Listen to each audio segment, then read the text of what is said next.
I was a single mom 6 years ago, a mother of two boys, until I met a guy, rather a man, na may kapareho kong goal sa buhay. We were workmates, then became lovers. Same kaming single parent na galing sa hindi maayos relationship. So kami sa gusto mangyari sa buhay, ang mabigyan ng mga anak namin ng isang buo at masayang pamilya.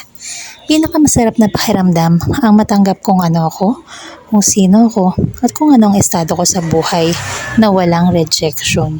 Especially pinahalagaan ng ang mga anak ko kaya ng pagpapahalaga niya sa akin. Kaya ganun din ako sa anak niya. After a year, nagsama kami at bumuo ng pamilya. I was just blessed dahil iba yung family nila, even the relatives. Thankful ako dahil napasok ako sa ganong uri ng samahan until now. I was already 29 years old that time. Pero noon ko palang na-feel ang totoong family reunion. Walang away, gulo o tampong malala na usong-uso talaga sa isang pamilya. Wala kami noon, kaya nangako ko sa sarili ko na ibibigay ko yon sa mga anak ko. Laking pasalamat ko talaga kay Lord dahil sa sobrang saya ko ngayon sa life ko ay di ko na maalala kung paano yung pakiramdam na nasasaktan. Charot! Naniniwala ako na kaya sa ganitong sitwasyon kami pinagtagpo ay hinubog muna at hinanda kami ng Panginoon.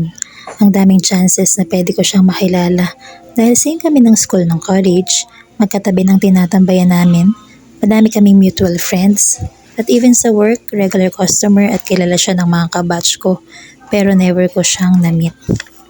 Totoo ang nasa Bible verse na, when the time is right, I, the Lord, will make it happen. Dahil mula noon, kada simba or tuwing nagdadasal talaga ako, dalawa lang ang hiling ko palagi.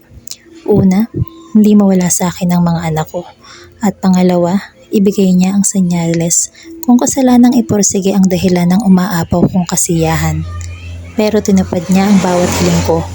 Kaya ang isang bagay na noon ay imposible, nagkaroon ng linaw at naging posible. Hindi natin alam kung may katapusan ba ang lahat ng to. Pero sana naman siya na talaga hanggang sa dulo. Basta masaya ko at ang pinakamahalaga, gaya ng goal ko na natupad ko, masaya ang mga anak ko.